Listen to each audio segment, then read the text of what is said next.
Hello and welcome to Collector's Edition Episode 2, Season 2, and joining me today is K2. As you can see, it's a Lego episode, mainly focusing on the Star Wars Lego collection. This one is a buildable figure. It's K2SO from the new Rogue One movie. They make these in Rogue One, Star Wars Episode 8.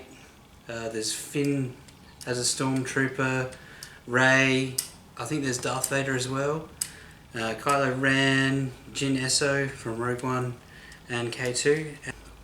They're really fun to make. This probably took me half an hour, if that. They're poseable, they got cool actions as well.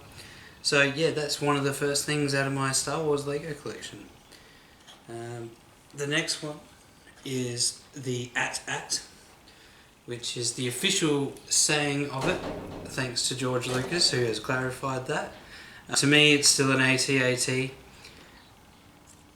but it comes with a little Darth Vader, and these flaps open up on the side, and you can see the snow troopers inside because it's a Hoth collection one.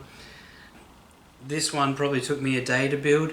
It wasn't that hard to do. There's a lot of intricate bits inside. As you can see, there's a little trap door, which is pretty cool. So the AT-AT was a pretty cool build to do. You can't really bend any of the parts on it. You can sort of move it, but it is just a looking piece. This would be really good to go with the new set that they've just released in Australia, which is the Hoth set. It includes the Hoth base.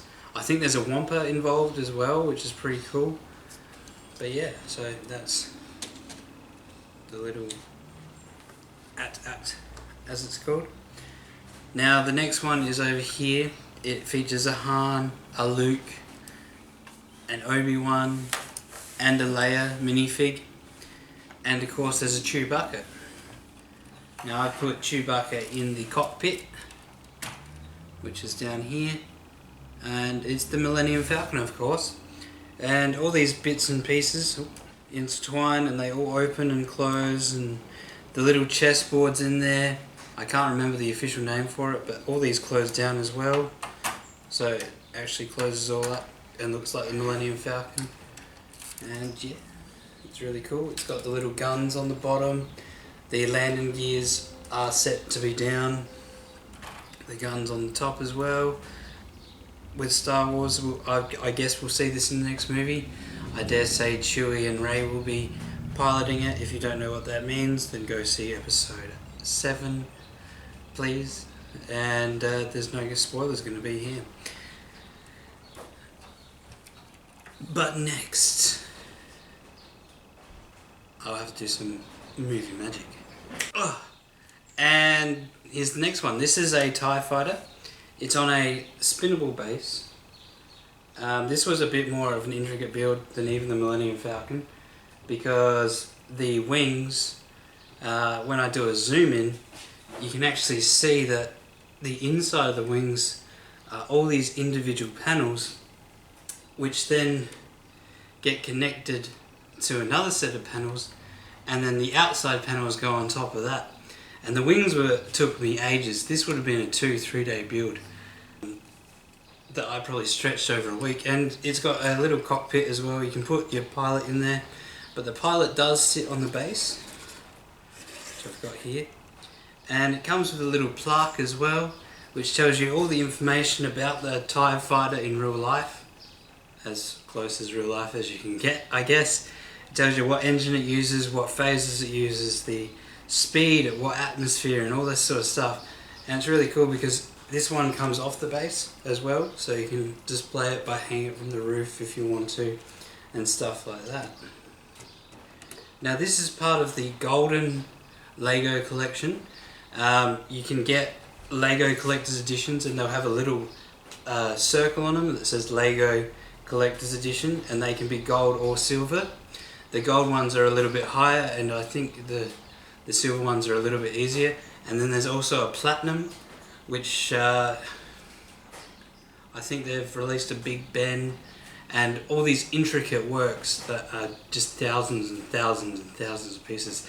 And I dare say the new Death Star that's coming out, they've done 2 or 3, but there's a new Death Star coming out soon, and I dare say that will be a platinum level as well, because the Death Star stands over a meter.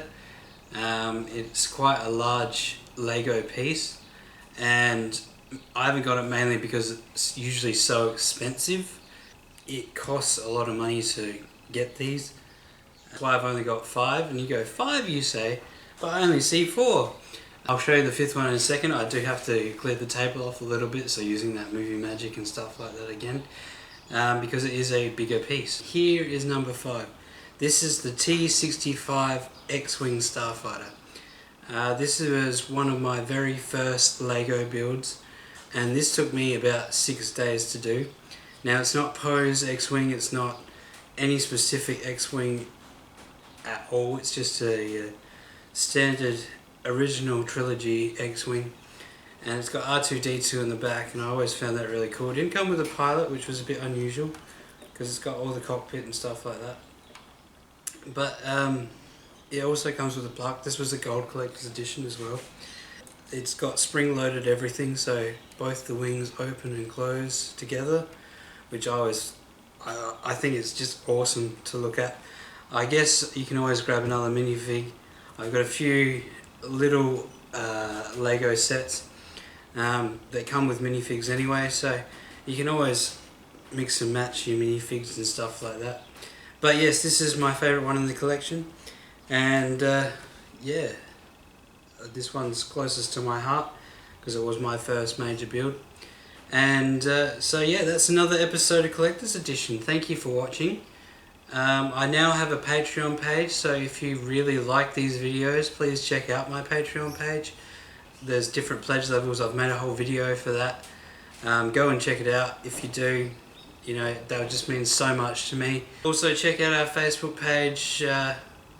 If you don't want to subscribe to YouTube, that's fine. You can always like the page on Facebook. All the deets are down below.